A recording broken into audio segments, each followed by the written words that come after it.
On va parler d'une histoire ancienne, mais qui touche à un problème qu'on connaît tous, vraiment.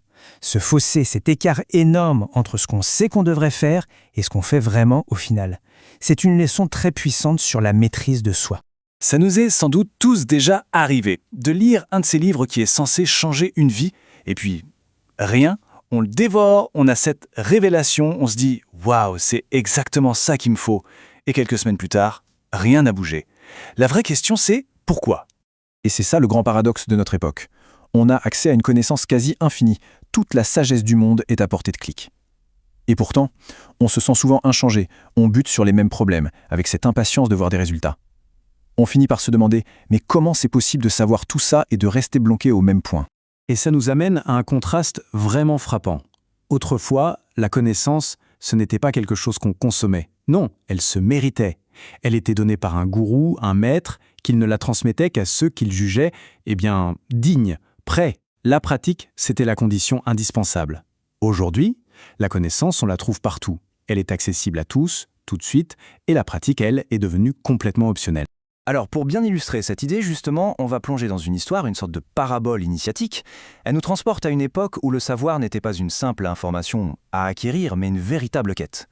Ok alors, notre histoire commence. On a un jeune homme, il s'appelle Youssouf.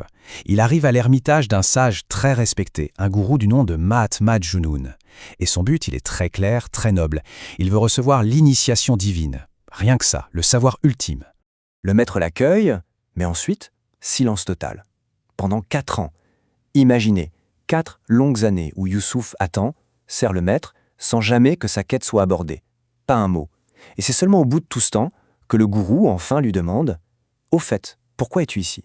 Youssouf, imperturbable, répond « Je suis venu pour recevoir l'initiation divine. » Le gourou ne dit rien. Il lui tend juste une petite boîte. Et il lui donne des instructions qui ont l'air très simples. « Prends cette boîte, livre-la à mon ami, garde-la précieusement, et à ton retour, je te donnerai ce que tu cherches. » Une simple mission de confiance avec la promesse de la connaissance ultime à la clé. Facile, non ? En apparence, oui. Et voilà Youssouf qui se met en route, la boîte à la main. Le voyage est long, il faut de l'endurance. Et c'est là, seul, sur ce chemin, que la véritable épreuve va commencer. Pas l'épreuve physique, non, l'épreuve mentale. À un moment, il fait une pause. Il se repose sous un arbre. Et là, son esprit, qui n'a rien d'autre à faire, commence à tourner autour de la boîte. Il la regarde, elle est petite, et il réalise qu'elle n'est même pas verrouillée. C'est là que la petite graine de la tentation est plantée. La première pensée, elle est presque innocente. Tiens, c'est une jolie boîte. Et qu'est-ce qu'elle est légère ? Se pourrait-il qu'elle soit vide ? Voilà, la curiosité est là. Son esprit commence à chercher des justifications. Elle est si légère, elle est sûrement vide. Dans un premier temps, sa discipline tient le coup. Il se dit « Pleine ou vide, ça ne me regarde pas. Mon seul devoir, c'est de la livrer. » Il essaie de repousser cette pensée, de se rappeler sa promesse au gourou. C'est sa première bataille interne. Mais l'idée, elle ne le lâche pas. C'est comme une petite musique dans sa tête. Un esprit sans occupation, c'est le meilleur terrain de jeu pour le doute. Et les justifications deviennent de plus en plus fortes. Après tout, quel mal y a-t-il à ouvrir une boîte vide ?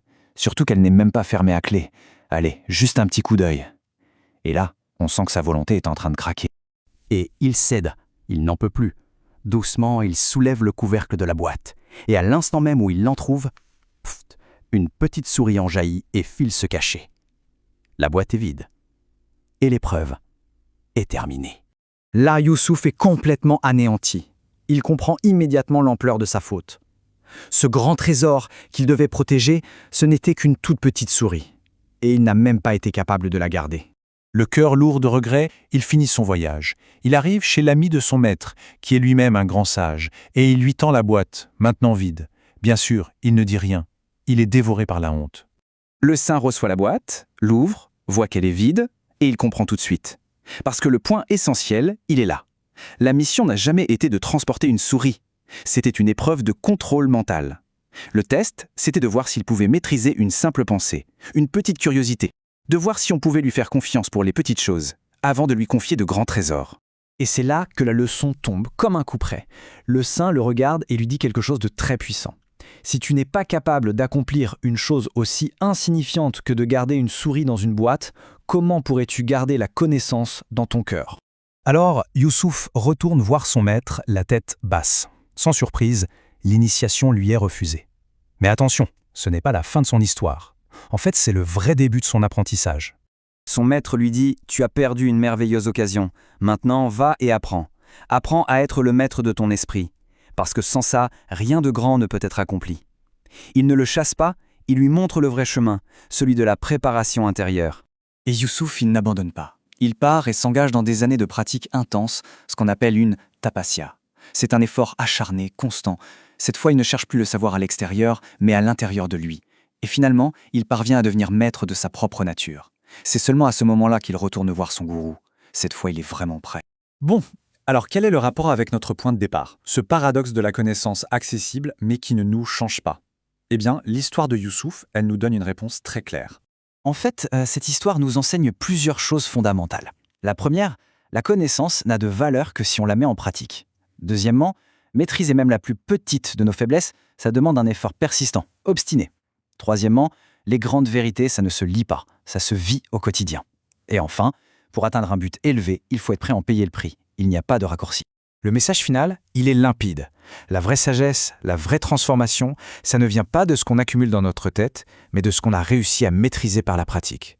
C'est toute la différence entre le savoir et l'être. Et ça nous laisse avec une question. Une question pour chacun d'entre nous. Dans nos propres vies, remplies de savoir et de bonnes intentions, quelle est notre petite boîte? Quelle est cette petite souris? Cette impulsion qui semble si insignifiante, mais qu'on n'arrive pas à garder sous contrôle. Parce que c'est peut-être en réussissant ce tout petit test que se trouve la clé pour tout le reste.